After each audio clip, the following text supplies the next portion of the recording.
I think the team will get rid of Trossard in the upcoming summer. Welcome back to The Different Knock. Yes, I'm aware I've cut my hair. Yes, I'm aware I have a 5 head. Let's move forward. So today I'm reacting to your unpopular Arsenal opinions. And let me tell you, there are some honking takes. Bit of a different style of video on this channel, but if you like it, please do let me know. Hit the like, hit the subscribe button, and yeah, let's get into it. First up, I asked you to give me your unpopular opinions on YouTube. Partey and Timber were the most important pieces for Arteta's tactics this season. I don't know about most important, but I do think something that maybe goes under the radar. If you really think about it in terms of who's not been available for us this season, Partey and Timber, I would argue, are guaranteed starters in Mikel's first 11. So essentially, we've only seen the plan with 9 out of the 11 cogs in the team. I think Partey and Timber, specifically where they stand on the pitch and build up, I think we might have looked quite different, and we might have been accessing the final third in quite a different way. But the thing with injuries is you are going to get them. Every single team gets injuries, so you just have to find a way of adapting. But I do think we might have looked different. And yeah, potentially something to look forward to. We don't need a big £100 million striker. Yeah, I'm not absolutely tied to this either. I think it's about getting the right player. For me personally, Victor Osimhen is the striker that I'd be interested in. I think a Victor Osimhen coming in completely transforms the way we play and affects our number 8s and affects our wingers in a totally different way. And our whole sort of front 5 looks different. But he is worth it, in my opinion. He's the type of talent that can make us inevitable, in my view. But equally, if we're not going to be able to get that centre forward, we have to settle for a 3rd or 4th choice. I'm not against, looking at it different ways. We've seen Liverpool make it work with Firmino and Mane and Salah and sort of having their superstars, let's say, as their wingers. We absolutely could, really lean into the false 9 sort of thing with Jesus and make Saka and Martinelli access different spaces in those ways. But I do think Arsenal are missing an inevitability factor. And I think a proper number 9 who can move centre-backs in a different way is my first choice, but I'm not absolutely tied to it if we can't get the right player. In order for this club to progress to the next level, we need to start playing Ramsdale at left back. In fairness, I asked for unpopular opinions, so not winning any trophy this season will be a disaster given how financially the manager has been backed after the bottle job of last season. I don't like the phrase bottle job because, okay, if it's useful for you and you want to call it that, fine. But for me, I look at, who do we bottle it to? The treble winners, arguably the best club side of all time. We weren't prepared, we weren't ready. You can use it if you like, but I don't think it's useful for us to think we bottled the league. I think personally, I look back on that season, I think we weren't resilient enough. I think we didn't have different ways of playing, which I think we now do and are now moving towards.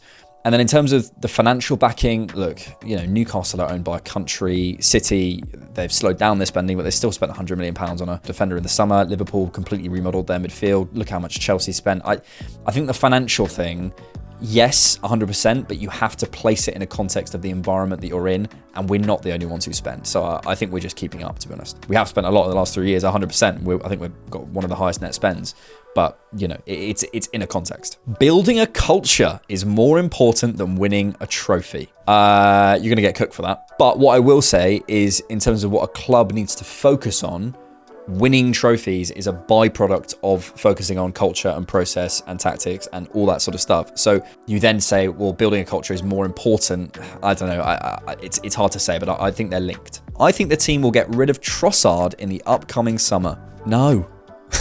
No. Timber will be one of the top 5 defenders in the league by the end of 2025, says Matthew Potts with a Timber display picture. Yeah, I think Timber is currently the world's best defender, isn't he? He's played 45 minutes for us. I'm so excited by him, but yeah, I just think we need to take it one step at a time. I don't know. I think he has the potential to be a brilliant signing for us, and I think his injury has postponed a lot of conversations around Arsenal this season, but I don't think we can say he's going to be...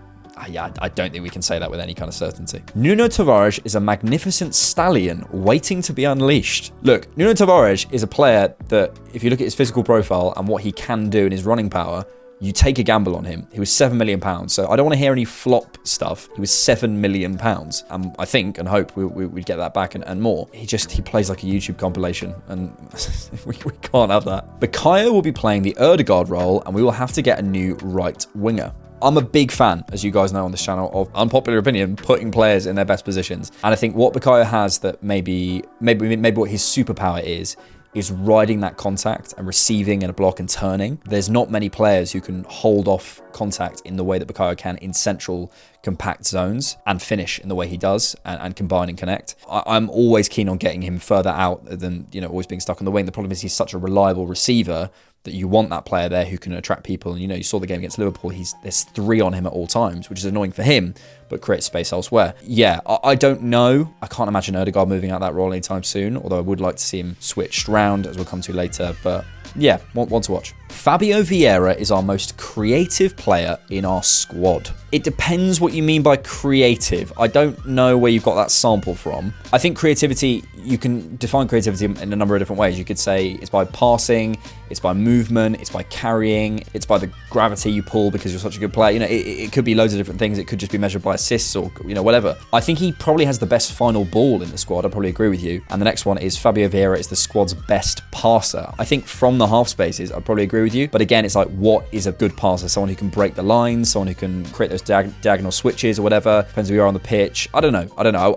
I think we need more sample to really say he's the squad's best passer. I think that's a little bit too soon. Lokonga could be our solution to our left central midfielder. No. I don't think his off-the-ball stuff is good enough. However, if we look at the summer, we've got a lot of work to do in terms of that sort of 6-8 role. Partey's potentially going. Elneny's probably going. Jorginho, I don't know how long his contract's got left. Who knows what's going to happen with that. And then we're pretty light. If we're spending money in other areas, if we need a marquee forward, if we need another midfielder, if we need a winger, superstar winger, there's all these things we want to do in the summer. We probably want to add a defender. I'm not against giving Sambi a squad role. I don't think it's a case of just completely moving him on, but I don't think he's intense enough for us long term, which, it is not a bad thing. It's just not the type of football we play. I don't think he's a solution in terms of our first team. If my life depended on a penalty, I'd want Martin Ødegaard to take it. He should take all of our penalties. Jesus is a top 3 striker in the world in terms of ability, tactical versatility, influence in the phases, and would start for every team currently in Europe. Wow. I think at the moment, physically, Jesus, there's something slightly off. When he first came in, it's that burst, that ability to separate from his man and his marker that created the chaos that he brought and we all loved. I don't think he's quite got that. I think at the moment, I don't agree with you. I think at his peak, I'd agree with the second part and say he'd start for pretty much every team in Europe, depending on what they were doing. I think he's got the ability to, but yeah, it's difficult with Jesus at the moment, and the availability issue is frustrating me. Thomas Partey is finished at Arsenal. I don't know about finished. We can't rely on him. I think I'm beginning to feel this about Jesus. I'm not as far as I am with Partey and Zinchenko to some degree, but I don't know about you guys, but I'm so bored of going online the night before a game and seeing Jesus might be out, Partey's out, and then, Zinchenko might be, all that stuff. It's not personal. It's nothing to do with the player's qualities, what that player can do for Arsenal. We can't rely on you, so we can't plan for you. We can't say, well, at least we have that in the squad and we can buy something else. If we can't rely on that, we have to move on. And Partey, I think, has gone past that line for me. But Jesus, I saw a stat the other day from Scott Willis that he's played something like 51% of the available minutes. So I know some people won't like the fact that I'm sticking him closer and closer to that category, but mate, it's beginning to be concerning. We don't have a single world-class player and probably won't win anything until we get one. We do. Declan Rice is a world-class player. William Saliba's a world-class player. I think Saka's approaching world-class. I think Ødegaard's approaching world-class. We do. We are winning the Champions League this year. I think we suit Champions League. I think we suit knockout football. I do, in terms of how we set up and how defensively secure we are. I don't rule it out. I look at that team going away to the Bernabeu, to going to the Allianz, and maybe it's just my PTSD as an Arsenal fan. I just can't see it happening.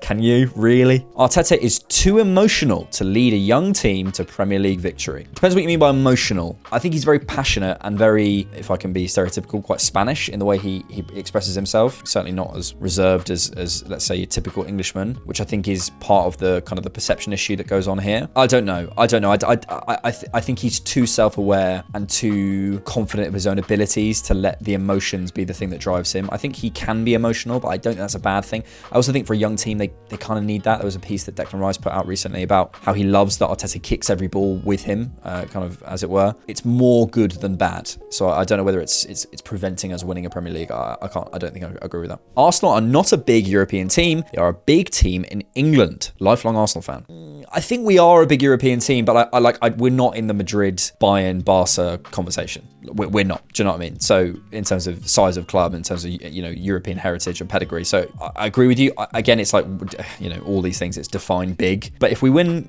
if we do something in the next couple of years, there's no reason we can't go on. Saka is just Rashford with better marketing. Jesus. We are too small of a club for Saliba's potential. Guys, have some confidence. He'll go somewhere else. He will. I don't agree with that, because I think he could see out his potential here, depending on what happens. We've got the resources, we've got the branding, we've got everything I think he needs to reach his potential. But it's just like, will that happen consistently enough for a player who will be the best centre back in the world at some point, undoubtedly, to fulfil that? The team will move on from Ødegaard next season. We won't. Arteta loves him. Arteta absolutely loves him. If you watch how he organises our press, he might move positions. I'm a big believer that he might move over to the left-hand side. Depends on what happens with how he remodeled the attack in the summer. But we're not moving on from Ødegaard. He's unbelievable. If you sold him now, you'd get to PSG in a January window. You could get 100 million for him. He's unbelievable. Okay, moving over to Twitter. X. Havertz has been a really good signing so far, just not on the things we were expecting to do or what we thought he would be for us before he joined. I think the second part of that rules out the first. I think he has been a good signing and he's done things that I haven't expected, but he's also not done certain things that I have expected, so it kind of just cancels itself out. I think there's lots of positives to Havertz, and I stand by everything I said in the video about him in terms of the qualities and what he can do. I think he is misunderstood. I think people misprofile him. The question is about how much he affects games, and it's always about how much he affects games, and whether, we have 5 positions, we need apps in that front 5. We need to maximize that. Is he the maximal quality we can get in there, and is he the perfect blend? Look, with a proper number 9 coming in next summer, who knows? He might explode. I think that's where he's done his best work for Bayer Leverkusen. But yeah, I don't know. I can't agree. He's been a really good signing. I think he's been okay. And he's had some really good games and moments. Am I convinced there wasn't a better allocation of funds in the summer? No, and I think that's really it. Arsenal finishing second is not bad. Real Madrid's Cristiano era began with the club winning 1 league between 2009 and 2015, while Barca won 3 Champions Leagues and most La Liga titles. It doesn't mean Arteta can't accomplish greatness on his own. This city is just as good as that Barca. Look, I think we have to consider environment. Arteta has been coming up in an era, and I said this in my last video, where you have 2 of the best Premier League managers probably ever, and so there's some people who want him sacked because he hasn't overcome them, even though he's currently matching them in terms of beating them at home, beating them in the Community Shield, going away and putting in a good performance at Anfield and so on and so on. I just think you have to consider the environment and the era you're in. You can throw things like, 4 years or so and so, but you have to consider the environment. Finishing second is not a poor result in the best league in the world. And unless you're convinced that someone else is going to come in and do the exact same job and put us in the same position in terms of how we play our football, I just can't agree with you that finishing second is some kind of failure. Look, it's not what we want in the end, of course. And that environment conversation works both ways. If Pep and Klopp leave and Arteta is struggling to win leagues, yeah, we've got a different conversation to be had. But yeah, you have to consider the environment. You have to. And I think we have the best Premier League manager of all time, and I think the best manager of all time in Pep, and one of the best Premier League managers ever in Klopp, and I think we have the best club team of all time in City. It's just my opinion. This current team would beat last season's team. I agree. I think we just find different ways. I think maybe last season's team on a one-off, there might be more of a chance, but over 10 games, let's say, 10 times in a simulation, I think we beat them 7 or 8 times out of 10. Smith Rowe will be sold in the summer. I don't think Arteta trusts Smith Rowe. That's what I think. Does that mean he'll be sold in the summer? I don't know. Does that mean he can't earn that trust back? No. I just think, people talk about injuries and so on and so forth. Look, if Bukayo Saka's got half a hamstring, he's playing. If Ben White hasn't got any legs, he's playing. So I just think with Smith Rowe, if he was really, really trusted, he would have played more. And we can't just look at the injuries. He has been available quite a lot. Don't know if he'll be sold, but I just don't think Arteta trusts him as much as we might like him to. We have the most annoying fan base. A loss feels like the end of the world. A string of wins feels like we're prime Barcelona. There's no in between. Look, people get to have whatever opinions they like. I think there's 2 things here. I think firstly, I don't know about you guys, but I consume a lot of Arsenal-only media. And I think when you do that, you get caught in an idea that everyone's always talking about Arsenal all the time. And secondly, the media that you're consuming, we exist in a media space, whether that's YouTube or Twitter or Daily Mail online, where the most controversial takes are the things that get the attention and the clicks. I think there's a lot of what we might call a silent majority who are pretty level-headed about Arsenal. There's thousands and thousands of people watching and clicking on these things and reading them and replying to things. But, you only focus on the most controversial hot takes, and I don't think that's representative of everyone. So I don't agree, and I think, if you asked every fan base, they would think we have the most annoying fans. I just think it's a bit of a storm in a teacup. Probably because he's a fan favourite, we often forget there was a plan for Martinelli to be upgraded in Mudryk, and we might soon see that happen again with another player. I've said this a few times. The Mudryk signing, there was clearly an idea that we want to bring in a superstar winger, and I think Mudryk could have been that. I think people saying, you dodged a bullet with Mudryk. No, put that guy in the right environment. He has got a superpower in terms of his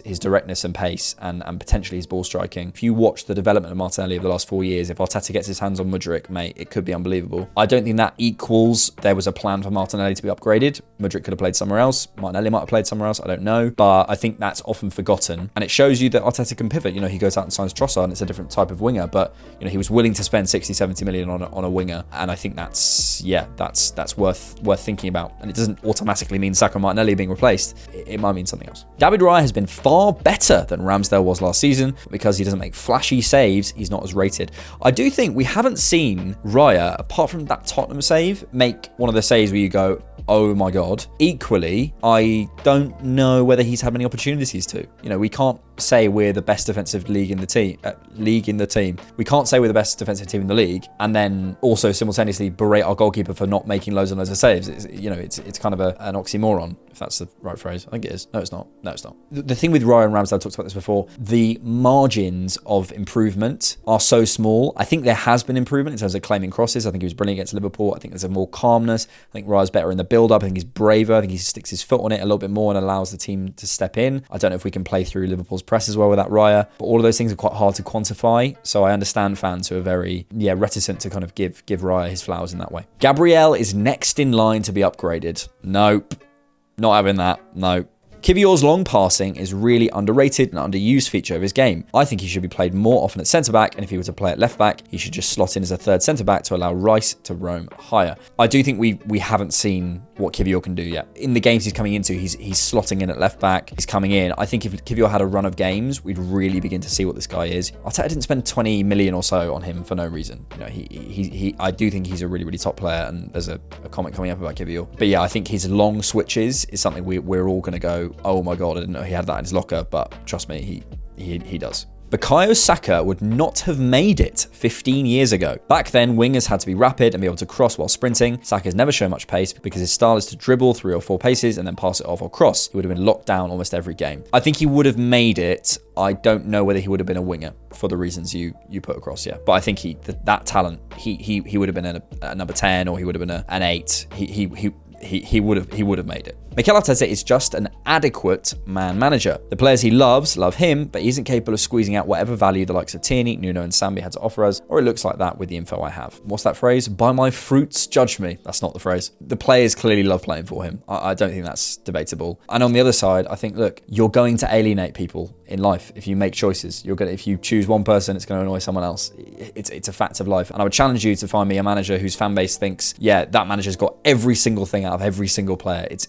just not possible. So I think he's getting a lot out of a lot of people. So if Tierney, Nuno and Sambi have to come out of the team, they have to. And I don't think they're suited or maybe particularly good enough anyway. Chambers wasn't that bad. I don't know, just wanted to say that. I agree. It wasn't that bad. Come out and say you were wrong in your analysis of Kivior. You hyped him up like anything, but he turned out to be an average player at best. Well, given that he's played 17% of the available minutes in the Premier League this season and 26% of the available minutes in the Champions League this season, I don't know where we're getting turned out to be an average player from, considering he hasn't really had a chance. But anyway, I don't think I was wrong. I think that there's a very, very special player there if he's given time. The thing I think people get wrong about football is this idea that there's some players who are destined for the top and there's some players who just aren't. So much of it is about environment, the time and space to develop. Someone like Mason Mount can look unbelievable for Chelsea, and think about his reputation right now. It's about environment and chances. I think there's so much of the player that could be useful, but right now he's got Gabriel ahead of him. He's probably got Zinchenko and Timber and arguably Tomiyasu ahead of him. So I can't say I was wrong in liking the player and thinking he's got a lot of quality and thinking he has potential really top class level in terms of his athletic profile, in terms of what he could be. I hyped him up because I think he's brilliant and I think he could be an answer ahead of Zinchenko, but that was A, before Timber signed, and B, I thought he'd get more opportunities, and that's nothing to do with the player. So no. Arteta should swap sides of Odegaard and Smith Rowe to link up with Martinelli and Saka respectively. Yeah, I agree with this. I really want to see this. Odegaard is an average 8, been hyped up to KDB Ozil levels. I'd love you to show me who said he's as good as Kevin De Bruyne, because I don't think anyone says that. Ozil maybe not Ozil's peak, but I think Odegaard's certainly been more consistent than Ozil ever was. I think Odegaard's brilliant. I think Odegaard's really brilliant. I think we underappreciate him a lot. Because he's been here for a while. I think he's brilliant. We are the only major club in Europe whose best days are ahead. I love this. I think I might agree with that, actually. Bayern have had their heyday. You know, are they ever going to go and win 10 in a row again? I don't know. Barcelona, yeah, I think maybe in terms of positioning, you never know what the future is going to be, but in terms of position, I think we're going to have one of our best periods in the next 5 to 10 years. So, yeah, maybe. I don't know. One to think about. There is an imagined version of Fabio Vieira, and there is a real version. The real one is far worse than the imagined one. Not happy saying this, but he'll not make it big at Arsenal. I don't know. Again, it's about minutes and affecting games. I've said I'm worried about Vieira. I stand by it. Just can't see how he impacts the team as much as people want him to do. I think, again, it's a case of like with Timber. Timber's currently the best player in the world. Fabio Vieira is currently the answer to all of our ills when we lose. I don't know. But I do think there's a gap between what we've seen from Fabio Vieira and what people maybe are projecting onto him. The different knock should bring back the knock at the start of the video. Listen, you guys hated it, so that's your fault. Lacazette having okay, we're done.